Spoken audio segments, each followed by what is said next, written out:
For some reasons diwani ameondoka hapa katikati hapo. Na haondoki yeye, na walio chini yake wote wanaondoka.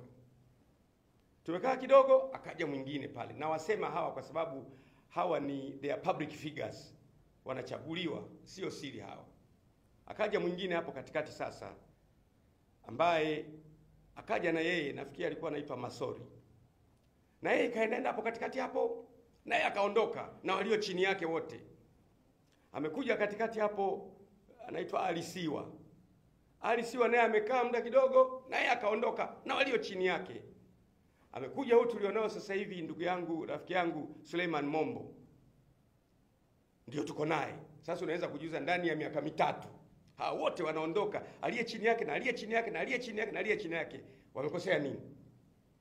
Kwa lazima tujifunze kwamba nchi ili iwe imara, iwe na vyombo vinavyobaki constant, viwe mbali na pressure ya wanasiasa. Narudia tena, for we to have a precious country and a protected country, tunatakiwa kuwa na government apparatus, vyombo vya serikali ambavyo wenyewe vinasimama kama vyombo. Vikiliona jambo ambalo ni hatarishi kwa nchi, vinasema hapana. Na hapana yao haileti wakadhulika na familia zao. Leo hapana akisema amezulika, hapana hana kazi, ubalozini anapotea. Kwa mimi ni ushauri wangu, tena wa muhimu kabisa. Hii itatusaidia sana. Nitoe mfano sasa. Narudi kule nikotoka sasa. Kwa mfano, hawa wanaopotea, kwa mfano wanaotekwa na kupotea hawa, ikiwa kuna kikundi ambacho si idara ya usalama wa taifa, sio polisi, sio jeshi la magereza, sio jeshi la wananchi, kinawachukua hawa watu, kinaondoka nacho. Halafu sasa hawa idara ya usalama wa taifa wanapofuatilia, wakagundua kwamba hicho kimetumwa na mwanasiasa fulani mwenye mamlaka iliyowateua, hawezi kukishughulikia. Nakupa mfano. Sijasema ni hivyo, nielewe vizuri. Nakupa mfano. Kwa sababu ni ngumu kuamini kwamba eti polisi anakwenda kumchukua mtu kwenye hoteli, anajitambulisha mimi polisi. Toka ndani, si tunataka kuhoji tu. Umejitambulisha wewe ni polisi. Halafu huyu mtu anaokotwa ametupwa. Sasa si umejiexpose mwenyewe?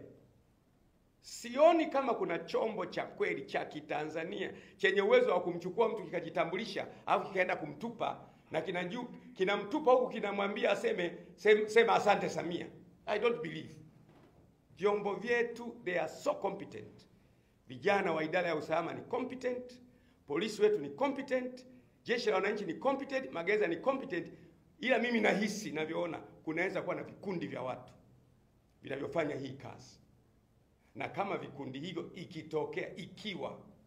ikatokea vikundi vile, kwa mfano nika kikundi fulani, lakini aliye nyuma yake pengine ni yule kiongozi anayewateua hawa watu wa idara ya usalama wa taifa, wakifuatilia, tumekukamata, nyamaza, itabidi anyamaze. Asiponyamaza, nje ya kazi.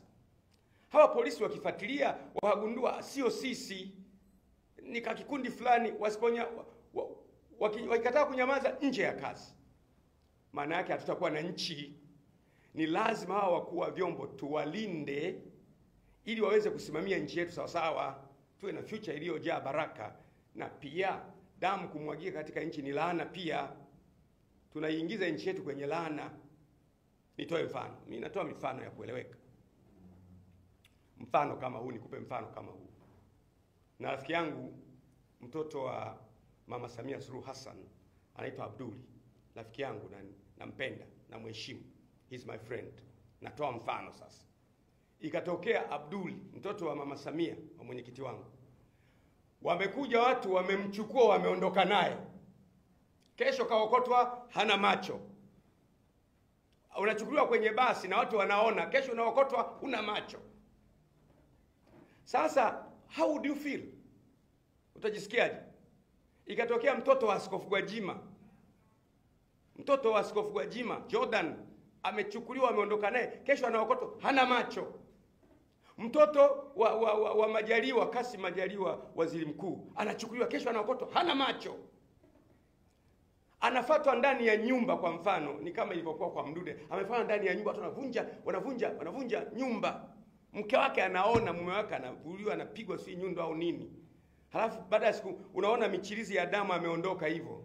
Ni mtoto wa nani huyo? Ni mtoto wa Wambura IGP. Ni mtoto wa DJIS. Ni mtoto wa mkuu wa jeshi la wananchi. Hivi kweli inawezekana hivyo? Haiwezekani.